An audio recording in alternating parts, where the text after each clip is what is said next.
Thank you.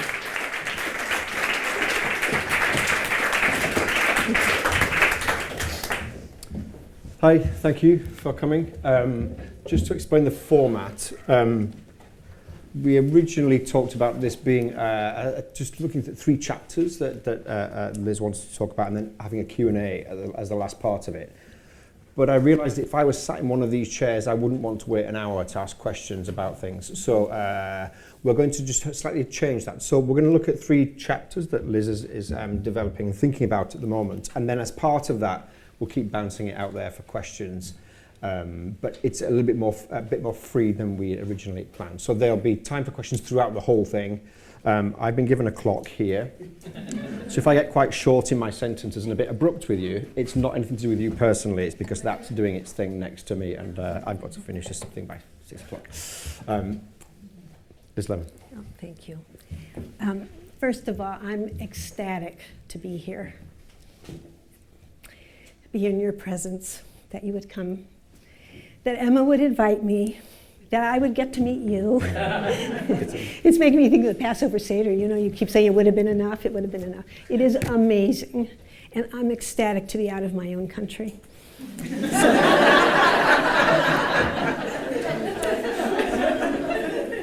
It is really different. It is entirely different, and if we decide to spend some time talking about that, we can. But I'm going to move on.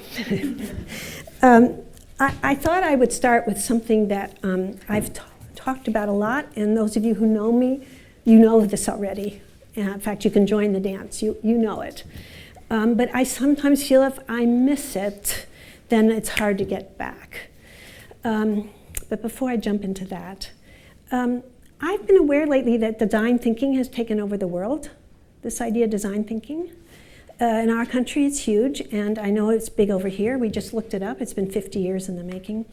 But I've been thinking, actually, the next thing should be choreographic thinking, because the world is in motion, because everything around us is in motion. The earth is shaking under our feet. Our institutions are changing. Our cities, our neighbors, who are we dancing with? Who's coming to see us? Where is it all happening? It's all in flux. And it makes me think that the things we know as choreographers have huge impact in the world if we could figure out when and how and in what form this knowledge should take. So a lot of my thinking and what I'm interested in talking to you about today is these frameworks for how we hold our knowledge, because we have so much of it. Sometimes I think we keep it in the shape and the form it's in because we are constantly thinking about the concert hall. And because we think so much about developing the work for the concert hall, all the mechanisms, all the things that it requires, the form of editing it takes, the nature of the kind of time we spend even in rehearsal and tech and all of that, takes the stuff we know and, well, I mean, it expands it for sure, but it also contracts it. So, you know, if we said, here's the concert hall up here, and here's, say, work and community down here, we understand that this is important, but this is really important. Or, in our manner of thinking, we'll do this, and we say, actually, no. All that civic thinking, all that incredible way that people are thinking about responsibility and partnerships and how we build all that, that's where all our knowledge lives. And then we dismiss all this. Like, this is so impoverished, is it not? So those of you, I know, you know I'm going to do this, which is so easy to do with my hands. Right here, I mean, maybe now for 30 years, I've been trying to figure out how to do this and sustain this. Because in my early life, when I began to work with older people, because I needed to make a dance about my mother's death, and I needed them to be in it because somebody had to welcome her to wherever she had gone, and in my mind, they were old. And so I went and found them. But, you know, they totally changed my life, because I thought I was done once the concert went up, and they said, what's next? 10 years working with them, and lo and behold, this began to happen. But I just want to say that we do this about everything. Nurture rigor. We're in a collaborative period now, aren't we? It's all collaborative. What about the individual? In fact, I'm seeing students that they can't do anything alone. They only know how to work in teams. They don't even know where their voice is anymore. Right? What did we do? What did we do? Now, if we have this, we make it a circle. There's lots of ways to move around that. So I want to talk about how we make this happen and sustain it. And just to be really clear, right now for me at home, this has become major because I'm interested in what I'm calling aesthetic equity. There's a lot of talk about diversity at home, and then there's talk about equity. Equity is when the system changes, not just the color of the people in the room, but the system itself starts to change. And how are we going to do that? What are the institutional biases and systems in place that make that hard to do? And I'm going to ask us in this room, how are we complicit in the way it's structured? I recently took a move to, I was recruited by our largest university to the American Southwest. I don't know if any of you've been there, but this is our desert. And there's a reason why people have renewal and visions in the desert. It is unbelievably beautiful. So strange. Mountains and I don't know, plants, like you just can't believe how weird my front yard is. I come out every day and I just, what are these crazy things? But I'm also living among people who've lived on that land for thousands of years. I know you have that, you also live among people who've been around for a very long time. It's new for me. These indigenous artists, the Latinx artists, the nature of how people, their history is just as bad as the history, say, where I came from, which is Baltimore. Nonetheless, there's just a feeling of such openness that I am really excited. So what I'm going to do is talk to Steven for a minute, let him check in about hiking, this coming from hiking the horizontal. And then what I really want to spend time is some new thinking and some new frameworks. But let's just live in that one for 2 seconds or however long. Great. Okay? All right. Because I got asked by Emma a couple of months ago to be part of this event, and so I went to the bookshop and I bought this, and I don't know how many people in this, no shows of hands please, but all to say, I've been making work for a couple of decades now, and there's something about reading a book where not just the questions, but the kind of fears that I still drag around. You don't just answer you don't answer the big questions, but you also posit new possibilities. And I think a lot of it is this idea, like you say, about the horizon line of something. I think what was fascinating to me was the idea that you refuse to think of community and concert hall, and you use the word concert hall rather than art centre or theatre or venue. So you very clearly state this expansive area in which you work, and then you are as comfortable strolling into any kind of venue or public space. And I think just because part of the book, for those of you who haven't read it, it's actually accounts of you being in these communities and then taking this show to here, and then the next chapter you've been to this kind of shipyard over here, and the next thing you're in New York performing. So there's something about it's an experiential account of what it is to be an artist, but it's also about accountability as an artist. Yeah. And I think in some ways that's what is precise and specific about this book that I don't think I've ever read anywhere, which is that double narrative going on. Yeah. So this is a thing that was so interesting to me, and I'm so short. I'm going to keep standing up, but the thing I don't like about this. And I want to just say, we learn our behaviors in this world. We may be trying to live here, but this is where we learn our behaviors, is a couple of things. One, if you want to make a distinction in this world, you have to literally put something down. If I'm going to make a distinction, I have to do it by saying you're less than this. So even if the distinction is the difference between, say, community-based practice and dance therapy, which, by the way, not only is a creative distinction, an essential one. I mean, lives can be lost if you don't make that distinction clearly. I mean, maybe it's not so clear, it's permeable. But in this world, you can make distinctions without rancor. So that's the first thing. I think making distinctions is utterly creative, just amazing. I was telling Steven, I was so excited to meet him. When Blackwatch came to Washington, D.C., I went to see it. And then a few Fridays later, I do a thing at my synagogue. It's been 20 years, one of my laboratories. Everybody just it's all participatory. And this old guy came up to me and said, Liz, I went to see Blackwatch, and he does what you do. And then he started doing the movement from the letters section. You know, it was just so incredibly beautiful. So just that the possibilities between like what happens in a synagogue and what happens in a formal theater, just critical to me that we can move through these things. Now, I have lots of constructs for how to make that work, and I'm not saying it's all equal. It's not all equal. What this does is allow you to have a big embrace and to say sometime I want to be in a room where you're in charge. It's total, well, I don't know if you do choreograph this way, but you're the author, I'll do whatever you tell me to do. And I want to sometimes be over here where it's a total collaboration between us and we're going to, that's what I mean. It's not that those things are equal. It's how do we want to use them, when do we want to use them. And in my sensibility, and I don't know how it is here, but at home, these distinctions are like cement walls. And it's really hard to move between them. So, for example, when my mother was dying, I wanted to make a dance that was spiritual. You know, I was trained up as a choreographer, but there was nothing in my toolbox for spirituality because by that time it had been ruled out of the formal canon. There was nothing there. So I'm suggesting we can change the canon.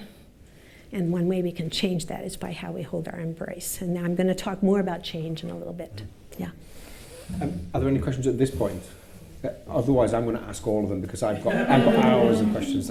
But is there anybody at this point would like to throw anything this way? Yeah, do you? Great, good. Thank you. Because I do have hours worth. To that point, there's again something that you talk about very freely is when choreography is at play and at work and is successful, and when your notion of theatricality is at play and is successful and in some ways because you're so familiar with it, you don't particularly announce it in the book, but I think what I noticed was that you blend it's like best idea wins kind of mentality, that you're using form in a way that's incredibly playful, but you feel like you've gone through a rigorous process, but you're not making the distinction between languages. But we were just talking at the back like school kids when you guys came in. So all to say, there's a way in which you choose tools that for some people are over here and not in a good horizontal way. They're in an exclusive horizontal way. But at the same time, I was saying to Liz that there's a moment in the book where you talk about choreography killing people's interest and forcing people to leave theatres and audiences to walk away, is what you state in the book. And it was so interesting because I found you're so clear about it.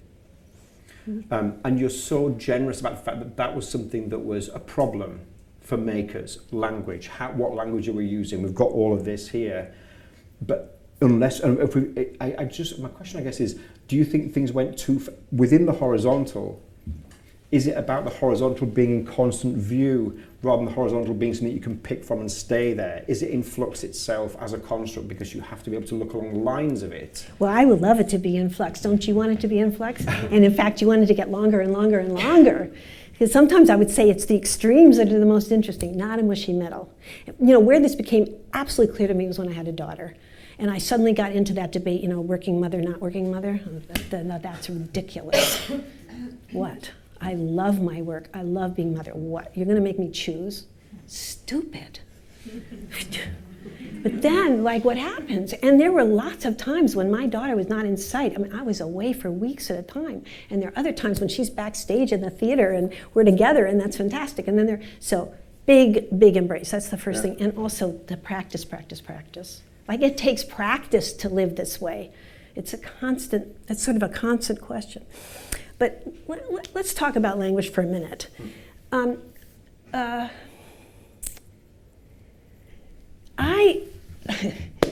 I was totally shocked when I went off to school and was introduced to Cunningham. Because I grew up in the Midwest, and I was a Midwest lyrical dancer.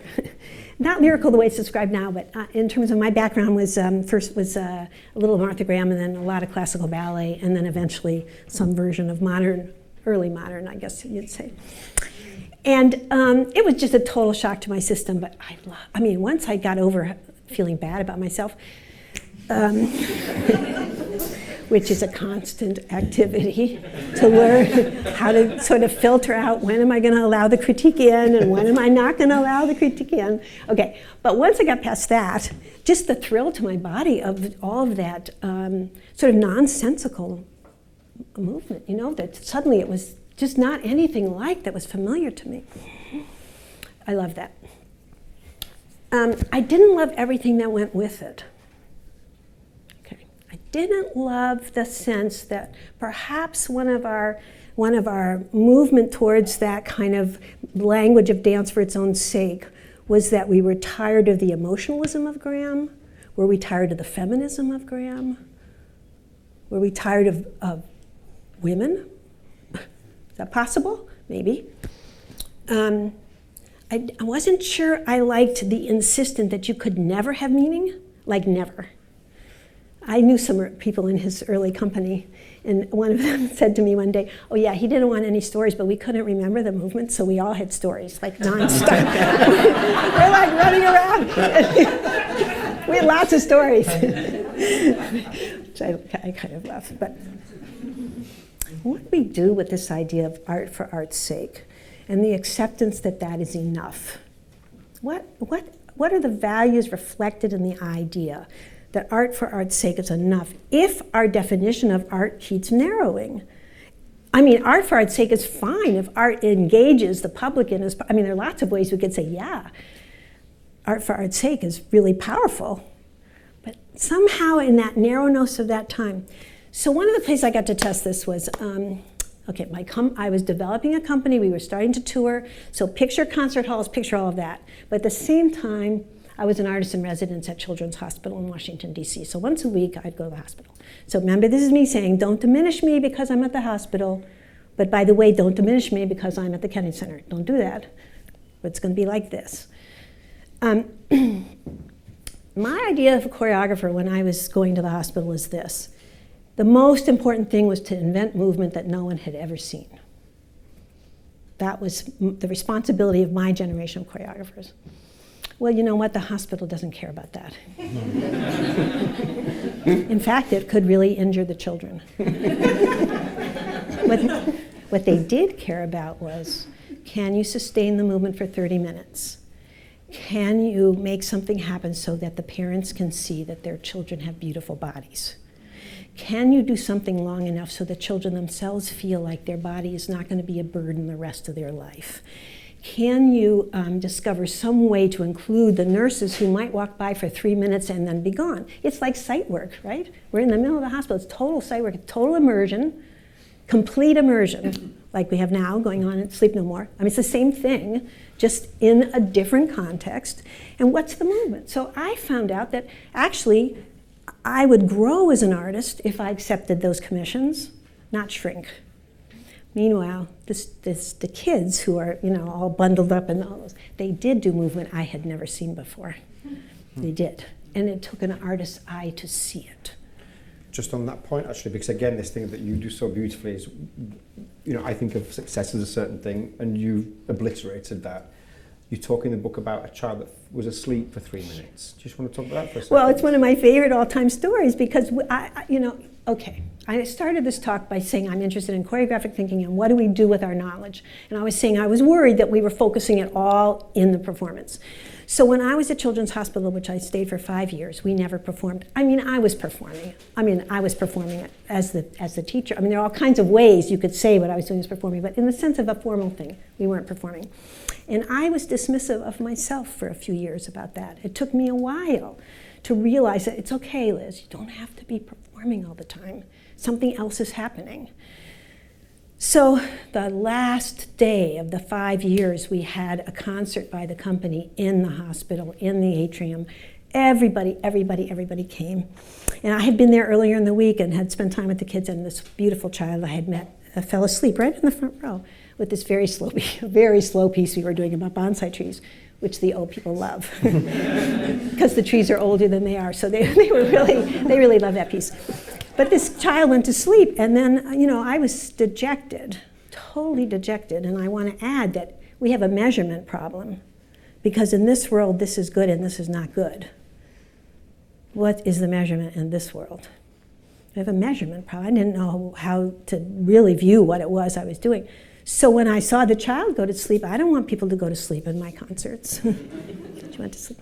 So I was really dejected, and I was leaving the hospital. This is after 5 years, and I'm just feeling terrible. And this nurse came running after me, and she stopped me, and she said, Liz, thank you so much. We have been trying to get that child to go to sleep.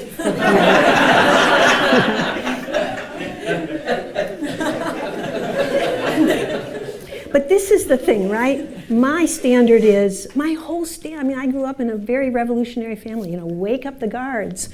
Your job is to wake, provoke and all that. It never once occurred to me, along with Max Richter, who just made a sleeping piece, didn't he? Yes. That people need to sleep. Yeah. And that would be a good thing to make. Yeah. And we did. Yeah. Bonsai trees. Yeah. But also, just you're talking about the work you did with in a children's hospital. In lots of ways, you're looking at, like you said, with the children, you're looking at there's a physical, there's a resistance physically. But then a lot of what you did, you went to a shipyard where we're not talking about physical resistance, which is one issue. You must have dealt with resistance on a whole other plethora of levels, walking into shipyards full of men whose jobs are about to disappear or are disappearing or have disappeared. Yeah. And you're talking to them about dance pieces. Yeah.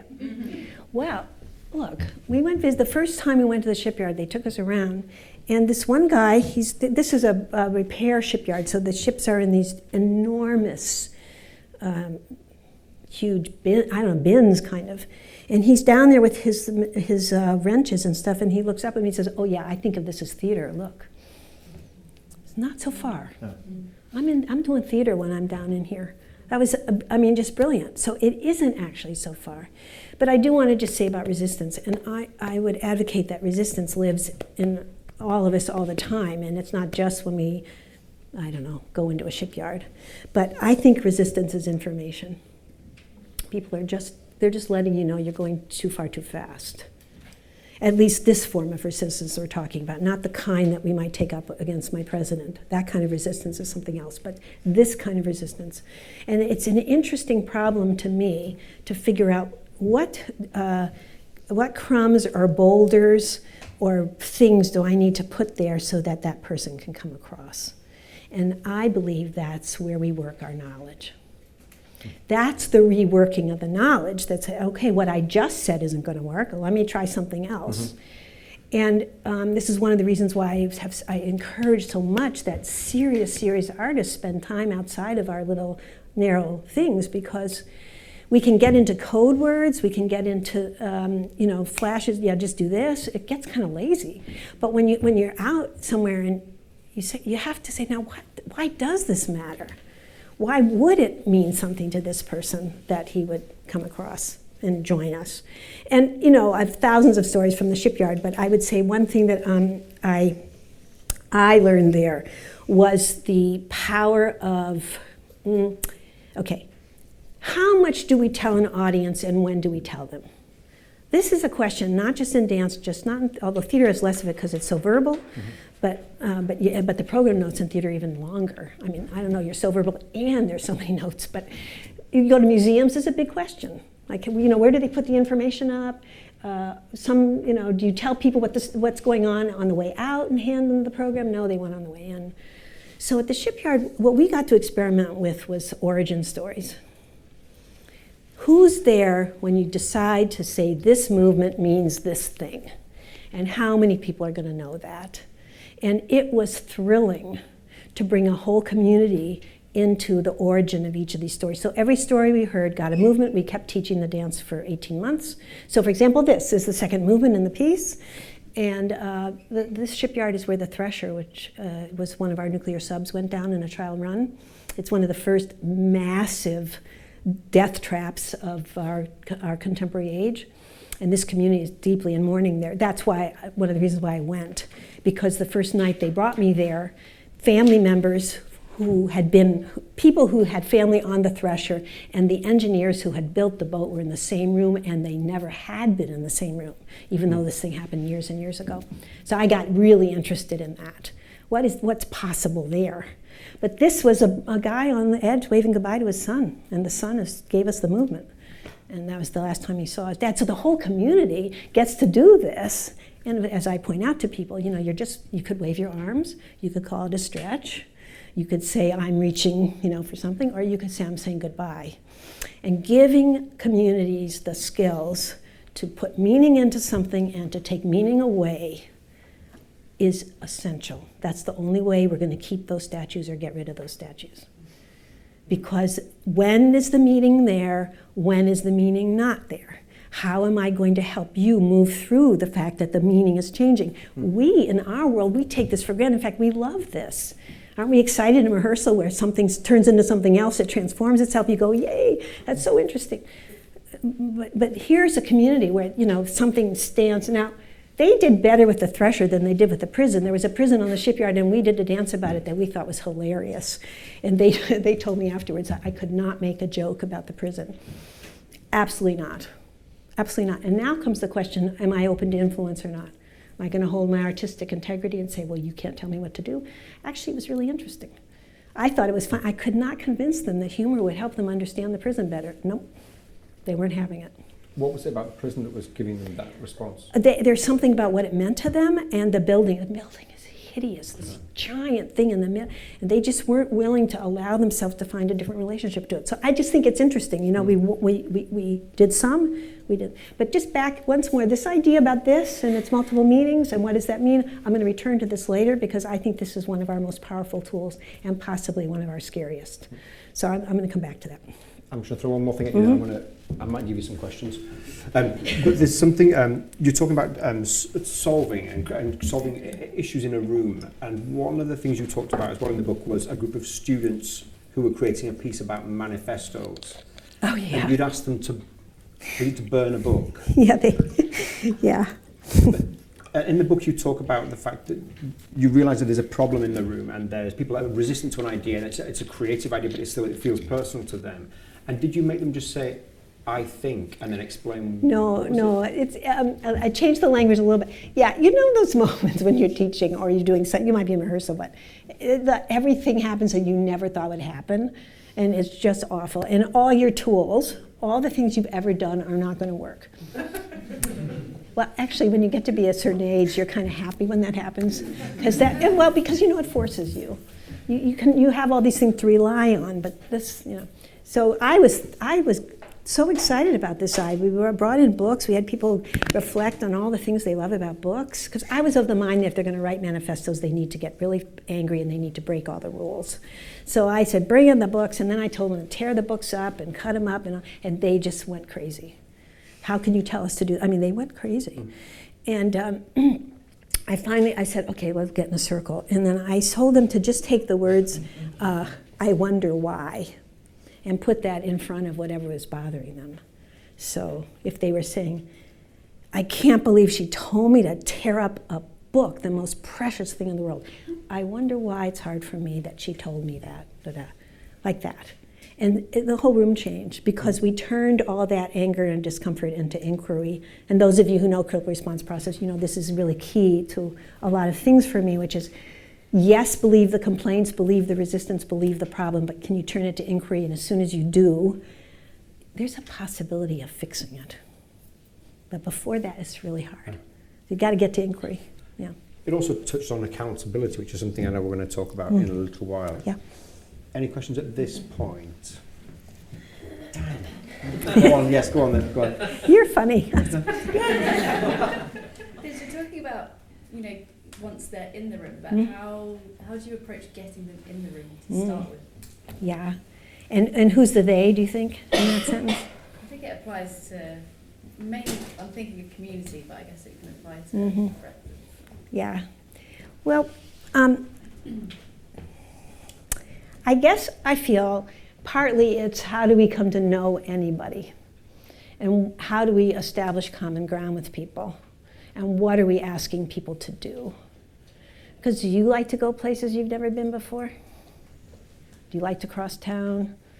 Do you like to go into a building that I was so, this little tour I'm on here, I've been in so many places. I made all the people who are bringing me, they have to walk me from place to place. They have to make sure I'm in the right room before they can leave me, because I'm so anxious about not knowing my way.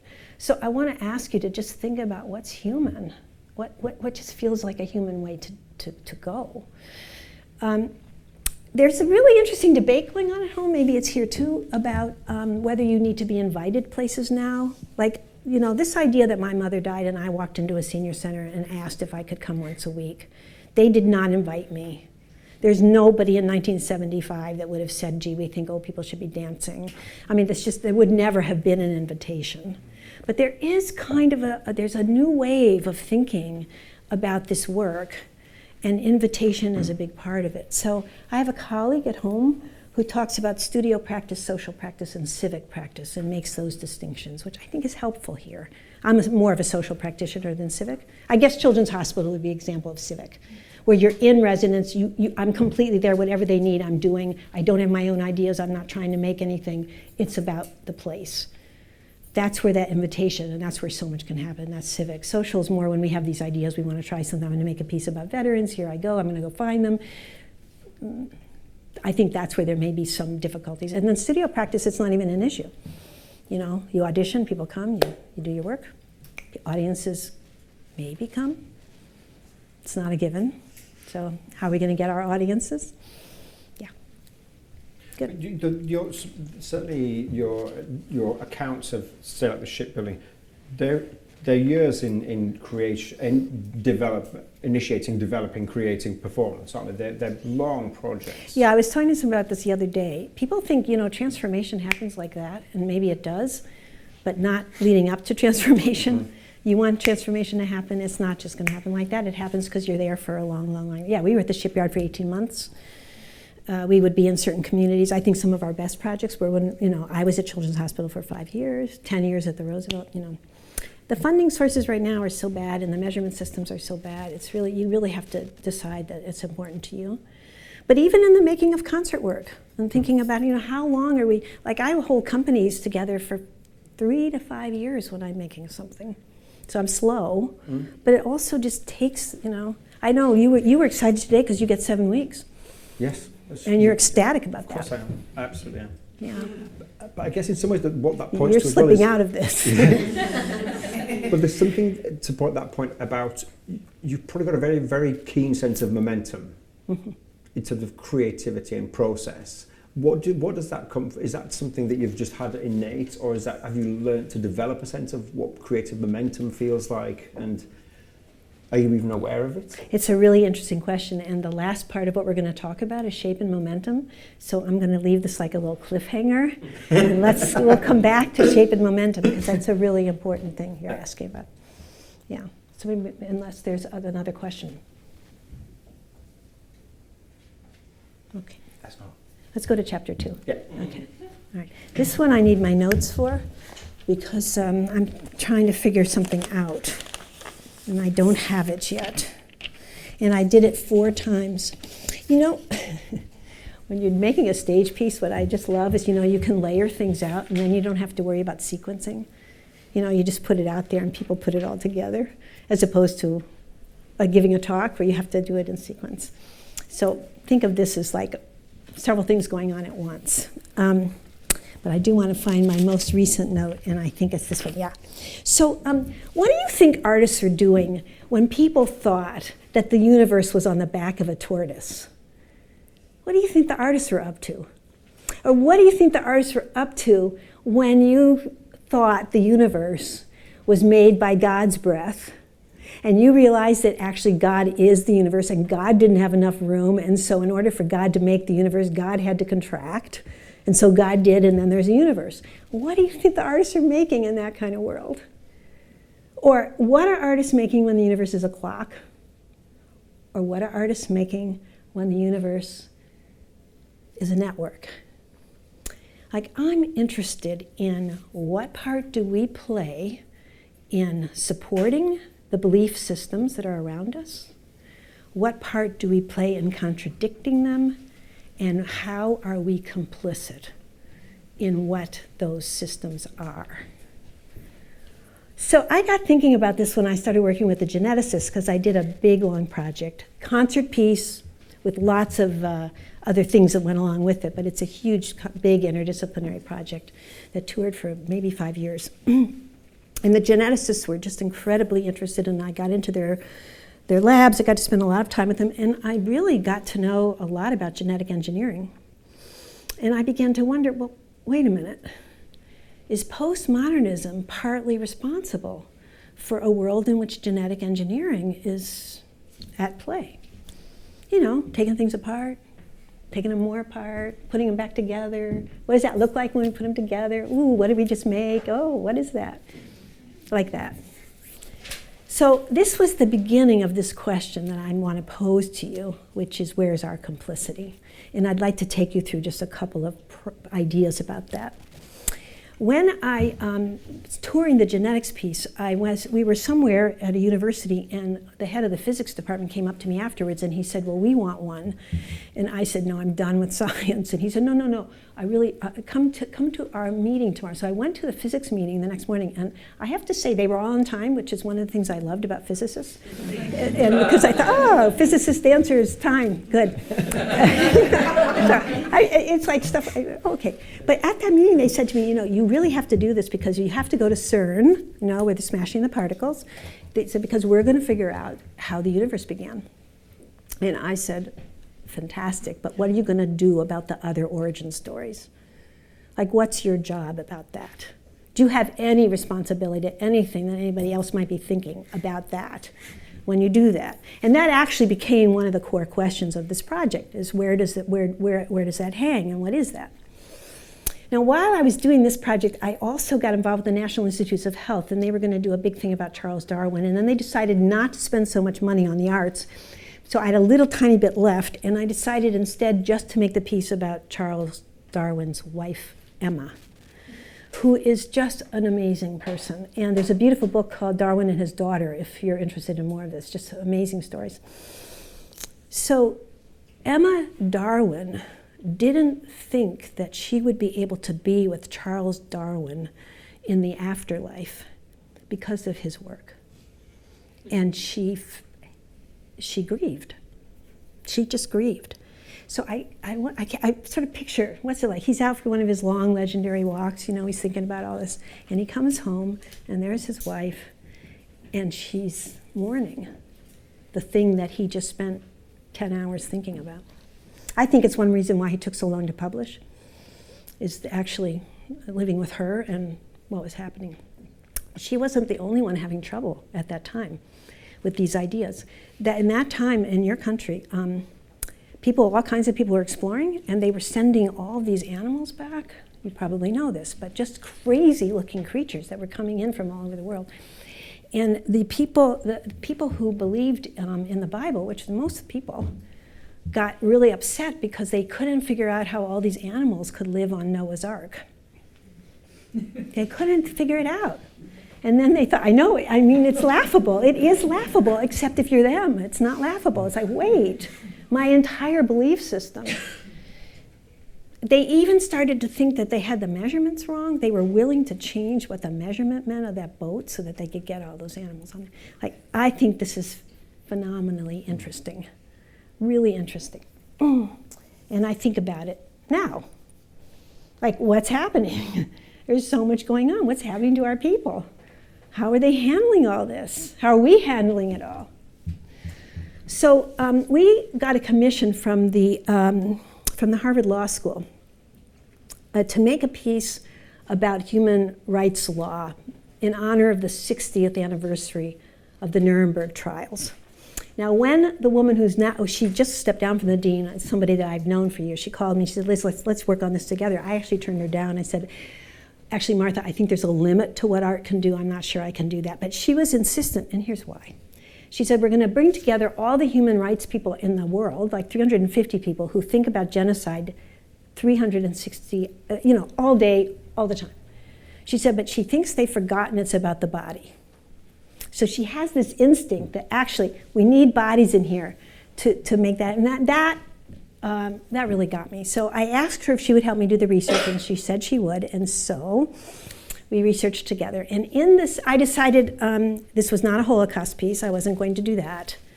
We started with Nuremberg, and we kind of went through an evolution about human rights law into the whatever day was being performed.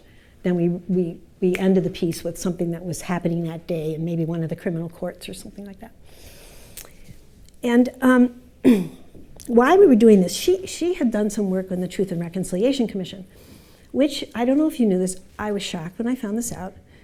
The Truth and Reconciliation Commission in South Africa, in order to do, and I don't know if we have South Africans in the room, I know many people feel like they didn't go far enough, it wasn't good enough, there are all kinds of issues with it, but for the moment, if we just say something happened with that was effective, they had 4 definitions of truth in order for it to work.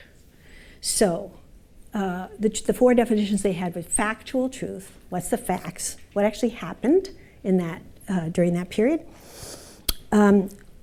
what's the forensics, like what are the bodies that are buried showing. This is particularly true in Rwanda. They did a ton of forensic work to figure out what had happened. Sorry to tell you that many people just had their Achilles tendon sliced so they couldn't run. That's what the forensics show. So factual truth, forensic, narrative truth, which is each person telling their own story in their own manner. And then the 4th one, which is called social truth. I didn't understand social truth until, as I mentioned to you, I was living in Baltimore, and I was there during Freddie Gray, if you recall that Freddie Gray was a man of color picked up by the police, thrown into a van. Things happened while he was in the van. When he gets out, he can't walk. He dies a day or 2 later. It caused all the recent uprisings that happened in my city. Yes, what are the facts? He gets picked up, he's put in a van, he can't walk when he gets out. What are the forensics? They did amazing forensics on this man's body. Said a lot about what they did to, how they didn't keep him restrained in the van, and the van drove very rapidly, big turns.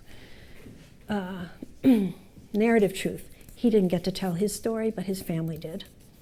He grew up in a house where the lead poisoning was like this. And then the social truth. And the social truth was the city trying to figure out what to do. That's what I felt was happening. It's like you live amidst it. They're arguing and change. Just so much happening. And I don't think we found it. What I do know is in relationship to the social truth is that you heard the word healing, and it turns out healing in the white community went one thing, but healing in the black community was not good. What, you're gonna heal us so it can be like it was? Like that? So just massive, okay. So I use this as an example of something that I learned because I'm making art. I'm making a piece of art. I do research, I find out these things are amazing to me. They begin to fill me with knowledge. So it's not just the knowledge of the shape and the line and the energy and how the dancers go in a circle art for, it's not just that. It's the knowledge we gain because of all this work we're doing, and then what do we do with it? So I think the fact that I now know this and I'm passing this on to you is really interesting. I did pass it on in the context of the concert piece, but I pass it on more often when I'm giving talks. So where are we putting our knowledge, how are we sharing it? But here's my question. How am I complicit in a president who thinks there's fake news if I believe there are 4 definitions of truth? How am I complicit in this? How is my love of ambiguity? In fact, I would go so far as to say in formal artistic practice, one of the things we say is your didactic is like the worst thing you can say about somebody because they're just giving you one way to think, right? People hate that. Your skin crawls. I get called didactic a lot, actually. I think it's because because I have a voice. That's why I think they call me didactic. But anyway, that's interesting. Huh? So I'm asking, what does it mean if we have these artistic tools that are so powerful for us and so amazing, and that we live for them and we make them? And I'm telling you, I'm not giving it up. I love I'm not giving up ambiguity just because I am a president, like I do. But I am curious, what does it mean? And what is my responsibility? And is there something I need to be doing besides being ambiguous that could help us not be in the situation we're in? And that's where I want to pause with that question of how are our artistic projects, remember what did artists do in the time of the turtle, and what are we doing now, and what's our implication? So, Then to respond to that. Yeah, I'd love to hear what you have to think about that. I know she just dropped a bomb in the room because I knew she was going to ask that question 20 minutes ago, and I've been shaking about it ever since. Yes. I've got some ramblings. I don't know if it's a response. Go. Give me like 3 seconds ago. I feel like if ambiguity is kind of like the atmosphere, and you relate that to the present, the thing that I think of is who's in the room, because I think, like, just to kind of be clear, like, I think having been trained here in London in a dance school that is mostly concerned with practices of a very Western way of thinking, I've always found them very, in some ways, very foreign to me and the cultural thinkings of, let's say, my whole life, broadly speaking. And I see the ways in which that space develops its ideas is on this like homogeneity of thinking. So I guess if there's too much ambiguity, then I would imagine that there's not a good enough mix in the space. And like, I guess I say that like thinking about people saying, can Black artists or African American artists from this specific context be abstract artists? And the argument was that they can't be abstract because they've got too many things to resist, too many things to focus on, so people wouldn't give them the space to do abstract art. And I wonder if that thinking can relate to this thinking about ambiguity and a mix of thinking. Yeah, you're raising a lot of things in that statement. Many.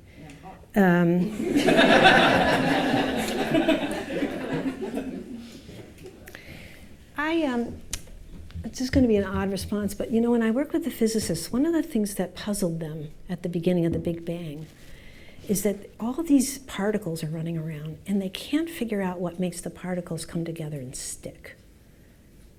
And then, you know, it takes millions of years and they stick and more things stick. And then we're spending time trying to figure out building nuclear bombs so we can unstick them. Like literally, it takes that much energy to unstick them. Sometimes I think assumptions are like that. The assumption that a person of color cannot make abstract art is an assumption. And it has come together somehow, so strangely, that it's going to take so much energy to break it apart. But it is not the truth. It's not the truth. And that it's just, so I'm saying it's not the truth. I don't know which of the truths, but how we assemble this knowledge and then how do we support each other to move past these kinds of things where you would feel that way. Just as I feel on my side of the ocean that a white woman is supposed to make abstract art, and if she tells a story, me, let's be realistic here, you know, much less funding, for example. It's just not there. As if I'm not supposed to be able to have a voice.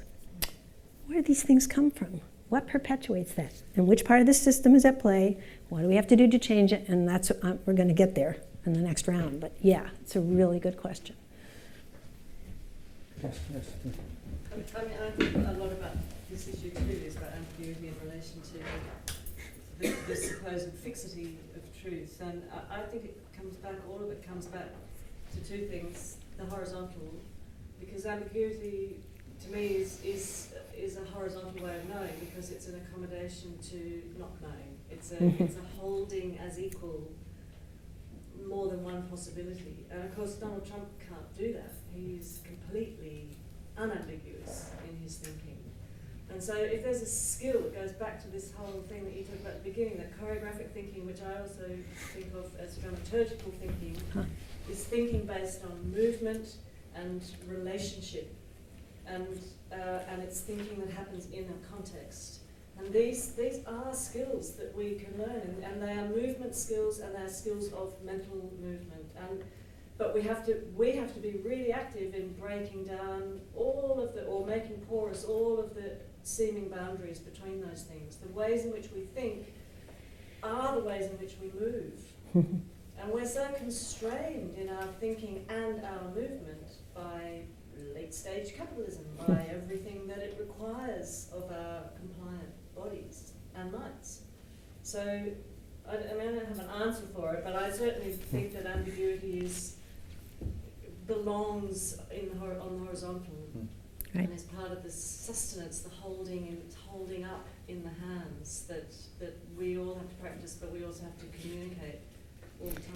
Yeah, Ruth is mentioning as part of this skills the idea of context. I have a friend at home, Roberto Bedoya, who's a wonderful poet and a really interesting man, who talks about the sovereignty of context as a way of thinking. And when you think about going here, then you think about that context. I said this the other day, though, and said that in the UK you have to be careful of the word sovereignty.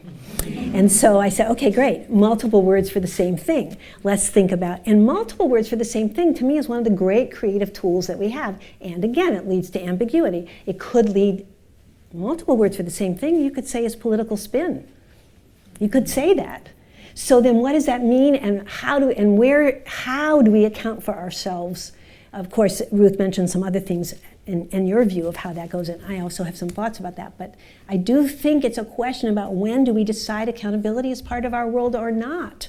And I would advocate that in this world, the way we've been practicing in the arts world for a very long time, art for art's sake, is actually accountability. Yes, accountability to our designers and to the people in the show, and maybe to our audiences, and certainly to our patrons and maybe our funders. But really, where do we practice some forms of accountability with what we know in the world? I think when I was talking to you earlier, that's when it really kind of knocked me, was when you were talking about, as an artist, how does one respond? Which I think most people in this room have been pushed into a corner, whether they're on this side of the pond or the other, where there's a certain sense of that in the air for creatives. Where you're kind of tipping into slightly more incendiary territory is you're talking about artistic accountability, which is kind of an altogether different minefield. Because it's about not what do we do, but what did we do? So it's a reflective exercise, and I think that's the point at which I certainly start to get a bit shaky back there, thinking, certainly for us, in the last 18 months, we've had a kind of very difficult episode. Did we take our eye off the ball as artists, as a community, as an ecology? Are there things that might have been implemented differently, or just thought about differently, or played out differently? And again, it's that thing that is completely in line with your thing. Like it's not the response and accountability. It's all the same thing, really.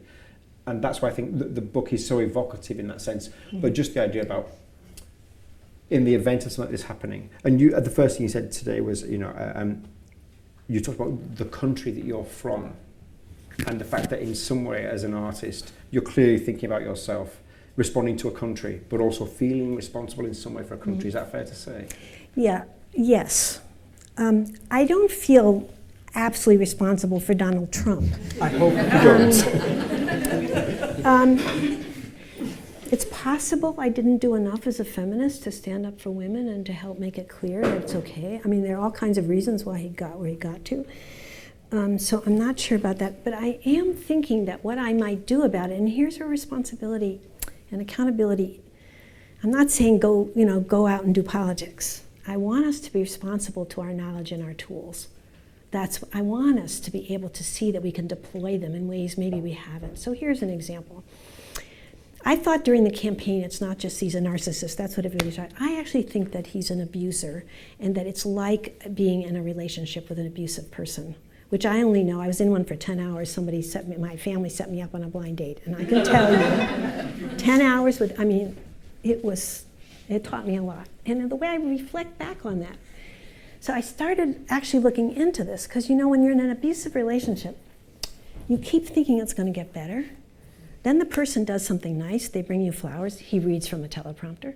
And everybody thinks, hey, he's presidential. And then whap, whap, whap. So what is it for us to be, let's just say for a minute, we're in relationship with a domestic abuser, the entire country. My feeling is that I don't need to make a piece about Donald Trump. I don't need to make a piece about any of that. What I might need to do is to do many more participatory art events so people who are depressed can come out of their houses and do something creative together and feel connected and to see themselves as human for a minute, even though this horrific thing is going on. Maybe that's, and that's not something I don't want to do. I don't really want to do that, but I mean, that would be an example of how I might reconceive what I know and what I would do.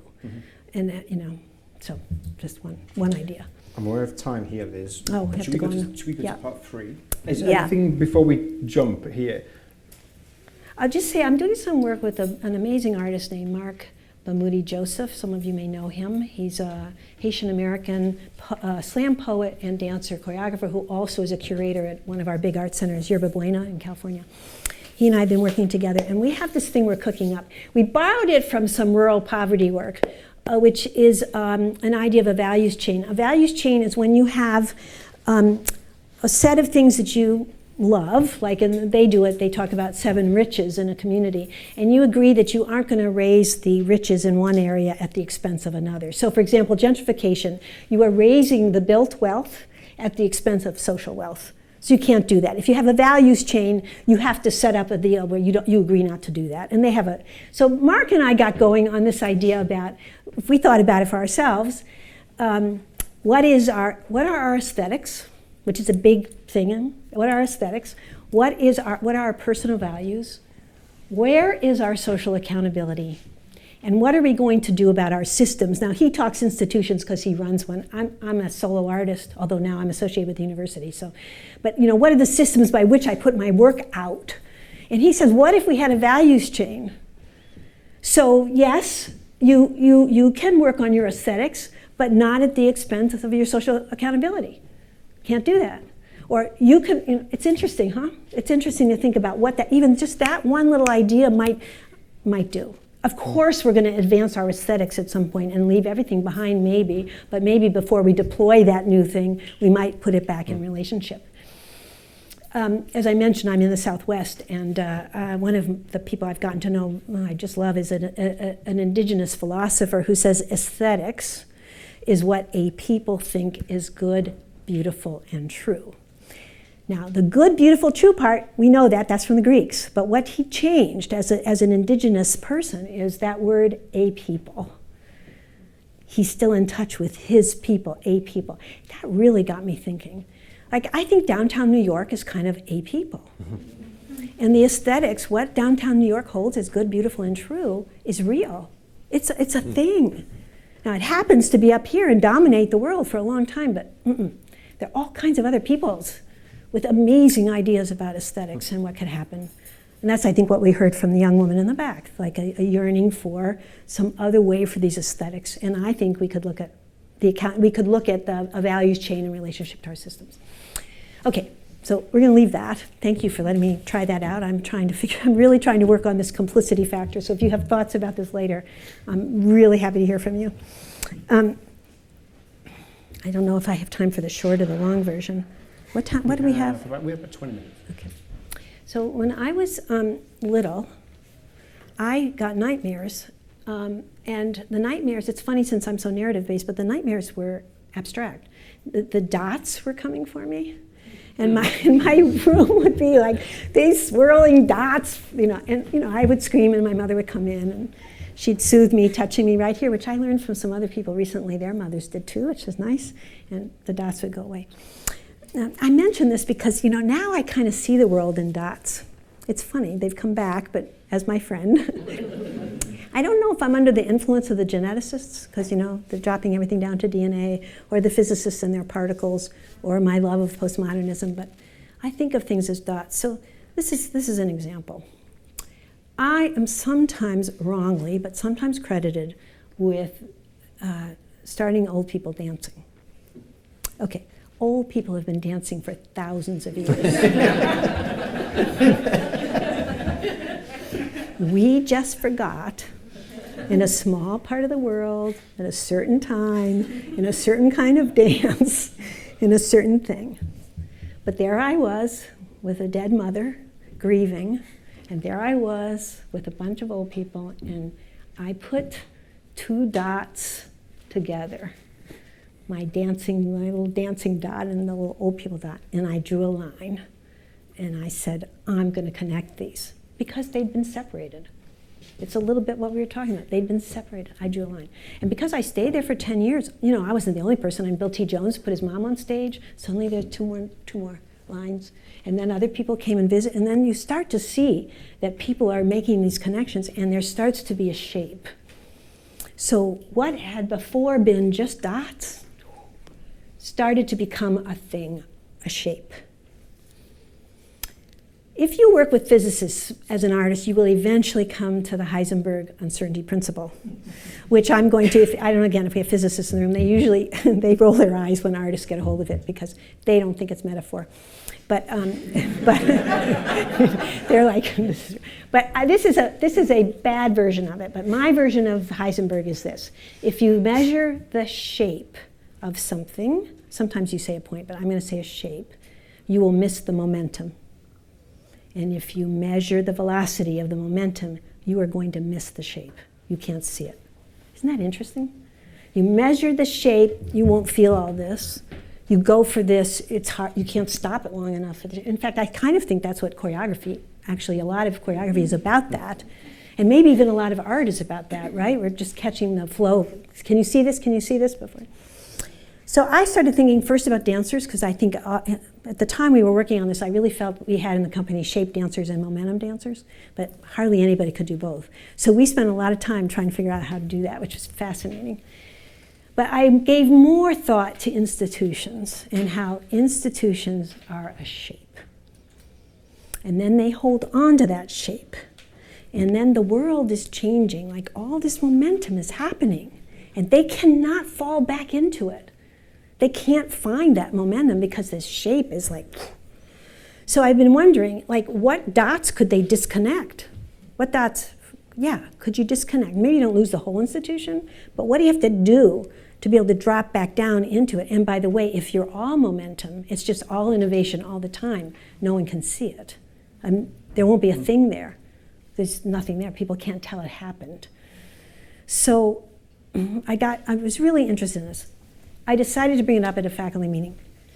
And I said, I think that our shape is wrong. I think we could break our shape apart. And there was hysteria, especially from the old timers who'd been there for a while. And one woman who finally said, but Liz, we can change our, okay, let's do it, but we won't change the fundamentals. We won't change the fundamentals. We'll keep those. Those will be the dots. And I said, well, I don't know. I think the fundamentals may have gotten us into the trouble we're in. And she said, what do you mean? I said, well, here's an example. I was first a classical dancer. Well, that's not true. I first did a couple of years with Ethel Butler, who had danced with Martha Graham. But then I became totally entrenched in classical ballet. And I was told that if I studied classical ballet, I would be able to do any dance in the world.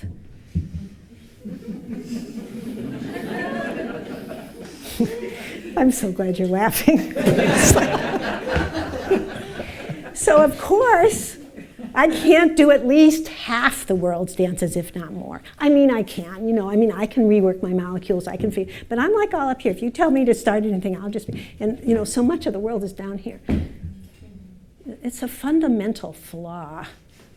So there has to be more dots broken up there than just the fundamentals. But the thrill of it, I believe, the thrill of this is the freedom we would find if we could drop away some of that shape, sense the urgency of the times that we're in, and then create the shapes that we need to have to be able to do this. So I was with a bunch of orchestra people once, and somebody in the room said, well, you know what? There's always going to be music, but there may not always be orchestras. That's an example. Now that's a huge change, but it may be coming. It may be coming. So I think one thing about this shape and momentum is to be excited by it, to see how each one of us, could, reimagine ourselves and our world and our work, and maybe it helps get at some of these structural problems that are holding us here and not here. But I'll see what you think. Any thoughts there? Just to that point, I've just been working on a piece about Heisenberg, actually. So let's go. I spent 4 weeks trying to figure out actors and Heisenberg. But anyway, you're talking about institutions and even your own company. Mm-hmm. Does that actually come down into a rehearsal space environment or to a creative environment with, for argument's sake, an elderly room of people? Yeah. I think it affects everything. I think you can conceive of the shape of the rehearsal, or the shape of the rules of the rehearsal, or the assumptions that people hold in relationship to that. Like the shape of rehearsal may be, I'm always in charge, and you guys whatever. Or it could be a series of things that work through that. I know at Dance Exchange, we thought we were an amoeba. We changed our shape so often. But I think rehearsal halls are actually a great place to practice this. And I think that was one of my frustrations, which moving into the theater world for a little bit, was the difference in the rehearsal room was so different from what I was used to. And I could not adapt to its shape. Yes. I was going to ask, have you ever experienced a morphing of the two? So I've been in a space where it is all one person, and then all of a sudden we all break into problem solving, and it ebbs and flows. Yeah, and what are the rules of that? How does that work? I think it's fantastic when that happens. That's a really good example, actually, of the horizontal. So what makes that possible? I don't know. I think we all entered into the space understanding how that it was. It was magic. I don't know, because I wasn't the leader. I wasn't the person who set up that room. I was only the person experiencing it. I don't know. And I was too young to really identify what was actually happening. But well, I'm going to encourage you to go figure out what the magic is, because the magic's repeatable. Yeah. The magic is, you can have that magic every time if you want it. Something with, what was your personal experience? How did that work when you walked through the door the first time? What had been established? What was going on? It's true, at Dance Exchange, there was kind of an osmosis. So after a while, I didn't have to do much. The people kind of got it from each other or something like that. There was a kind of osmosis. But I really, I know that we love magic. And I'm making a piece about magic right now. I love magic. But I actually believe these things are applicable, repeatable, harvestable, catchable, if we ask ourselves about it. I do. There's something that I think I garnered from hearing you talk and what you wrote about process and rehearsal rooms. And it goes to what you said about it. Rather than the horizon line, think of it as being an embrace. You seem to have that ability to lead from the front and push from the back. And sometimes you're doing it in the same sentence within the book. Yeah. But I had this image of you just revolving around the outskirts of a rehearsal room, 360, 360, 360, 360. And so in some ways, the viewpoint of a rehearsal room, and therefore its process, is not about we're all facing one way and you're 5, 6, 7, 8, but you are literally you're looking at it from all angles, and verbally, vocally, spiritually, in terms of just the geography of the room, also the ideas within the room. There's times when you are very clearly, it's here, and other times like you've just done just now, it's like you seem to have this ability to just not step back from the responsibility of it, but certainly get behind it, and then at other times be very clear and this way forward. Right. So the horizontal is it can it lives in lots of ways. So it gives me freedom to be absolutely authoritarian or absolutely not, and everything in between. Gives the piece a chance to live that way, because a piece is in an arc, and you may want one kind of thing happening, and then it changes, and then it changes, and it changes. So you want people to be flexible and ready and have the capacity to move between shape and momentum. I really think. Yep. And that's why I was asking you how it happened, because I think it takes a certain amount of verbalness. I have to tell you, I had this amazing experience. The dance appellate sent me to King's College to do some work, I think that was yesterday, and I met with a neurobiologist or a neuroscientist. I forget if he's a I forget the second half of his neuro, but it's, he's totally excited guy, because he's working with embodiment. And he's begun to use embodiment as a way to teach what he's trying to teach. And he is describing to me a total, this happened. I mean, he doesn't know this, but it totally happened. And now, why did I want to tell you about this? Oh, so he said to me, now Liz, I read a little bit about you, and you do these things called movement mnemonics. This is when I tell people, you hear a story, make something to help you remember the story. And I call it a mnemonic, like a little memory device. He said, I don't think you should be doing that. He said, you don't need the words, you don't need the memory. It's all in the body. So he's giving me this whole lecture about the body knows. And I was fascinated. I thought, this has gone full circle. I only talked about new movement mnemonics so that people like you would come along. Now, he's like, and then you guys, he said, artificial intelligence is realizing they can't do it without bodies. They're bringing bodies to artificial intelligence. They can't do it. That's really, really interesting. Now, why I got into that from where you asked me, I'm not sure, but it's just so thrilling to me to see the kinds of things that are happening. But I want to just say, this means you have choice. This means you have an arc. This means you have, and that you don't have to diminish yourself or your processes because you're operating on some false hierarchy that actually may be holding the wrong values in place. Right? There's something just about bodies that I just really flagged up for me earlier when you talked about the woman who said that in order to tackle a subject matter, it needed bodies in order for it to be palpable or even possible. And I think there's something that fascinates me certainly about bodies and choreography and movement. And on the bigger spectrum, I remember watching the Olympic opening ceremony in 2012, and when we really wanted to speak about what our nation was, how did we do that? And it was choreography. We didn't pay anybody and all of that, but that's not, But it strikes me that sometimes the only possible way for it to be read, if we're talking about things that are enormous or emotional in even the smallest sense. Your book goes to this quite a lot. It's the human body that actually holds all the kind of aspects of that we need to communicate. Right, and I just want to say now I remember why I mentioned the man from yesterday, because he was saying even though he believes in all this embodiment, you still sometimes need language in order to come to each other. Mm-hmm. But when we had this horrible shooting in Las Vegas, I thought to myself, Jane, maybe it's time to make a dance for the survivors of all these things. And it would not need language. It wouldn't need, it just, I think people would come and move together for that. No, actually, the whole country probably would. No, except for the NRA. But now, Liz, do you want to talk about, because we've got 10 minutes left, do you want to talk about let's lay a couple hands. Let's do these, and then I'll just. Questions and everything. Look at you. 10 minutes to go. You children. Yes, lady here. I'll come to you in 1 second. Yes. I'm fascinated to know more about what you think about sort of passive and active audience members in terms of the thing you've talked about, like transformation and turning things around and all these distinctions, and then just the example you just gave now, thinking about context and how much choreographic thinking revolves around context, and there's all this exploration about what is the audience role within the work, and so I'm interested to know more what you think about how we kind of navigate that spectrum of work and not giving it better or worse value whether the audience is how involved they are, but that sort of active versus passive audience relationship in relation to the effectiveness of change, like to actually make change. Do you think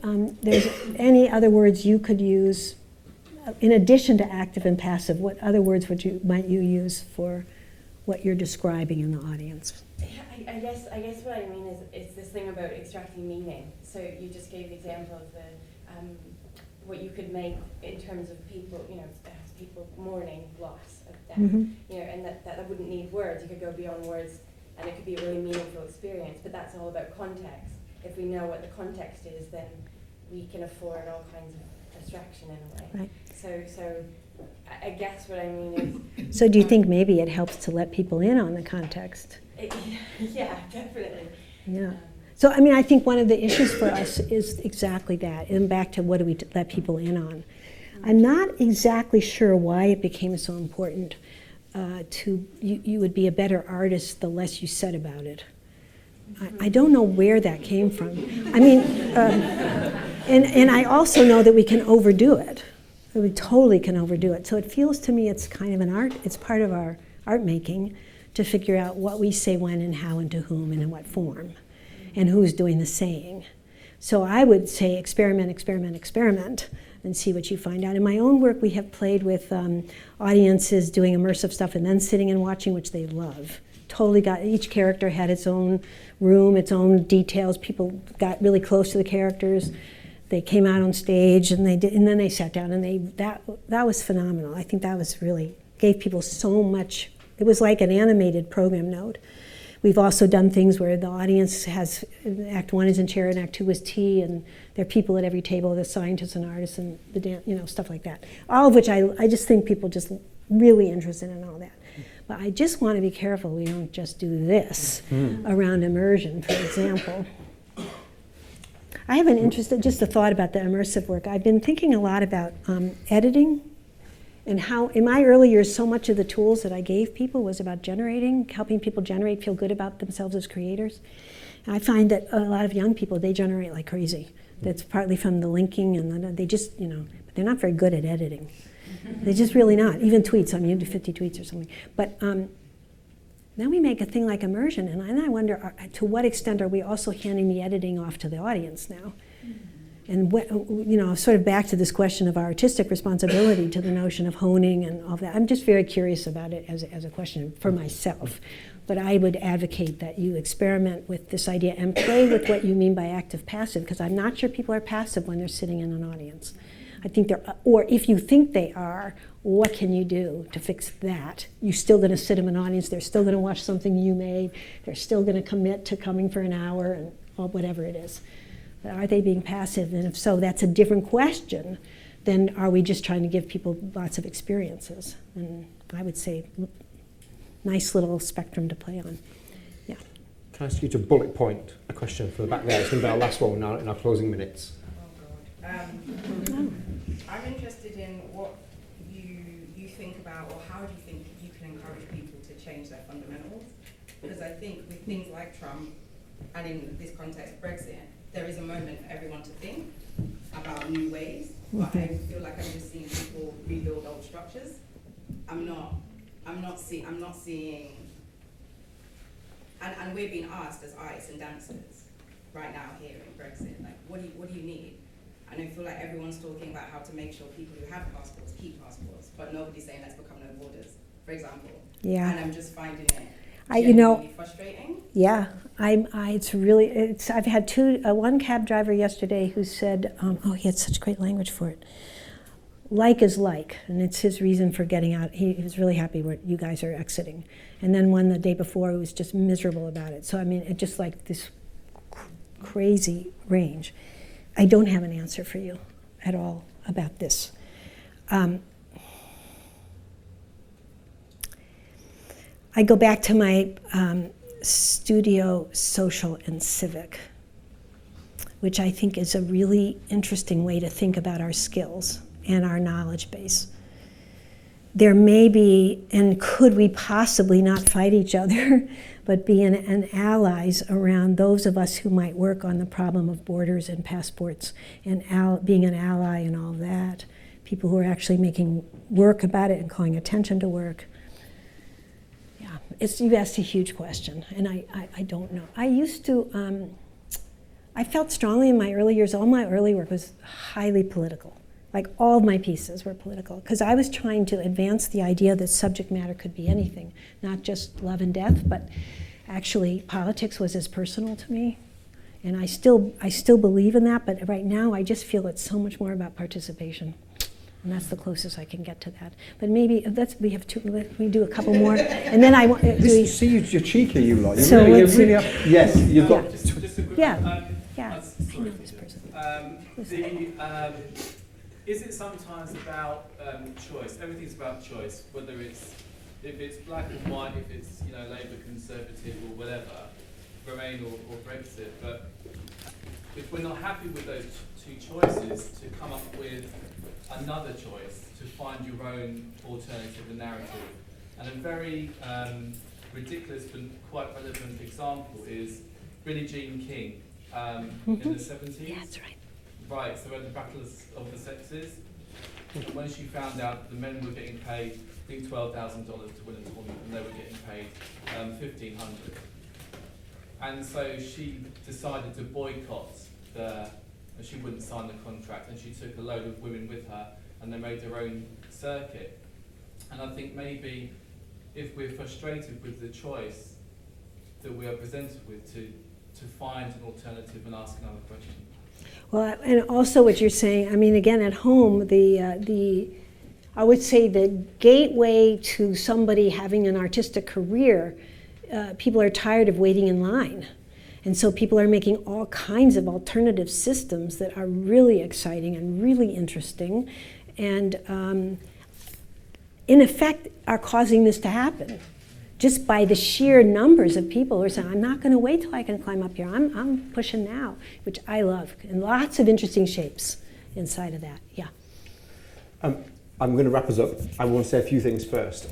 One is that Liz might not have been able to succinctly answer that question on the back row, but having read this book, I absolutely know that you will at some point.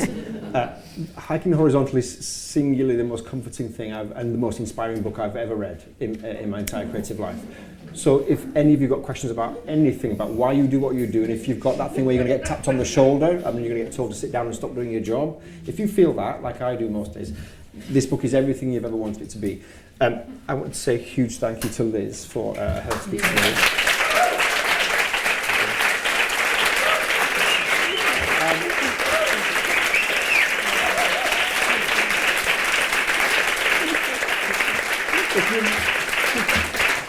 If you missed anything that we said, then it's going on. This interview will be online on the Dance Umbrella website from Friday. And the festival, which started today, runs until the 28th of October in the beautiful hands of Emma Gladstone and everybody at Dance Umbrella. Emma. Thank you very much. Thanks so much. Thank you.